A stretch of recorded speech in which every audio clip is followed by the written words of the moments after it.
এই মেয়েটার নাম হলো লিজা, যে স্কুলের সবথেকে কুৎসিত মেয়ে ছিল। স্কুলের কেউই একে নিজের বন্ধু বানাতে চায় না। অন্যদিকে এই সুন্দরী মেয়ে যার নাম মিয়া, সে সবসময় লিজাকে বুলি করত। একদিন লিজা জিং নামের এই ছেলেকে, যে স্কুলের ক্যান্টিন চালাতো, তাকে প্রপোজ করে, কিন্তু জিং ওকে রিজেক্ট করে দেয়। তার সাথে সাথে ওকে খুব অপমানও করে। এখন এর কারণে লিজা খুবই দুঃখী হয়ে পড়ে আর সুইসাইড করার সিদ্ধান্ত নেয় এবং একটা বিল্ডিংয়ের উপরে চলে আসে। কিন্তু পার্ক নামের একটা ছেলে তাকে বাঁচিয়ে নেয়। লিজা ছেলেটার মুখটা ভালো করে দেখতে পায় না। একদিন লিজা মোবাইলে বিউটি টিপের বিষয় পড়ে এবং সেই মতো মেকআপও করে নিজের নতুন স্কুলে চলে আসে, যেখানে ওকে এখন দেখতে খুবই সুন্দর লাগছিল। সবাই তো ওর সুন্দরতা দেখে অবাক হয়েছে। পার্কও ওই স্কুলেই পড়তো, কিন্তু লিজা ওকে চিনতে পারে না। এখন পার্কে যখন নিজের ক্লাসে যাচ্ছিল, তখন লিজা কি ওর সাথে ধাক্কা খায়, যার কারণে ওর সমস্ত মেকআপ পার্কের কোর্টে গিয়ে লাগে। লিজা কোর্ট পরিষ্কার করার চেষ্টা করে, কিন্তু পরিষ্কার হয় না।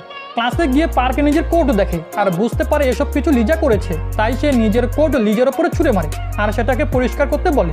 লিজা কোটকে পরিষ্কার করার অনেক চেষ্টা করে, কিন্তু কোট পরিষ্কার হয় না, কারণ ওর মেকআপগুলো ওয়াটারপ্রুফ ছিল।